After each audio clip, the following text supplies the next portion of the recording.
নির্বাচনে আইন শৃঙ্খলা রক্ষায় সতর্ক থাকলেও মরণাস্ত্র ব্যবহার করবে না বিজিবি। বিজিবির ঢাকা বেস ক্যাম্পে একথা জানান sector commander colonel S M. Abul Ehsan. নির্বাচনে 9টি জেলায় মোট 134 প্লাটুন বিজিবি সদস্য কাজ করবে জানিয়ে তিনি বলেন, সীমান্তের নিরাপত্তা নিশ্চিত রেখেই নির্বাচনের দায়িত্ব পালন করবে বাহিনীটি। নির্বাচনের আইন শৃঙ্খলা রক্ষায় সতর্ক অবস্থানে বিজিবি।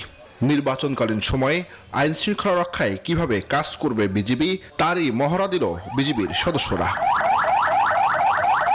শনিবার মিরপুরের সুইমিং কমপ্লেক্সে অস্থায়ী বেস ক্যাম্প নির্মাণ করেছে বর্ডার গার্ড বাংলাদেশ বিজিবি। সেখানে দেখানো হয় নির্বাচনকালীন সময়ে আইন শৃঙ্খলা রক্ষার নানা প্রস্তুতি। পরে সংবাদ সম্মেলনে জানানো হয়, নির্বাচনের দায়িত্বে দেশের 9টি জেলার 4টি সিটি কর্পোরেশনের 51টি আসনে 134 প্লাটুন বিজিবি মোতায়েন থাকবে। তৈরি করা হয়েছে 42টি বেস ক্যাম্প, থাকবে বিশেষায়িত ডগ স্কোয়াডও। 4,427 কিলোমিটার বর্ডারের নিরাপত্তা নিশ্চিত করেই নির্বাচনের দায়িত্ব পালন করবে বিজিবি। সমন্বয় করবে অন্যান্য আইন শৃঙ্খলা বাহিনীর সাথে। আমাদের 4,427 কিলোমিটার সুরক্ষা নিশ্চিত করেই আমাদের এই ফোর্স বের করা হয়েছে, তাদেরকে এমপ্লয় করা হয়েছে। আমাদের 100% আমাদের সার্বভৌমত্ব রক্ষা করার জন্য যে পরিমাণ ফোর্স আমাদের ডিপ্লয় থাকার কথা, এবং স্পেশালি মায়ানমার বর্ডার এবং অন্যান্য জায়গায়ও আমাদের সেই পরিমাণ ফোর্স আমাদের মোতায়েন আছে।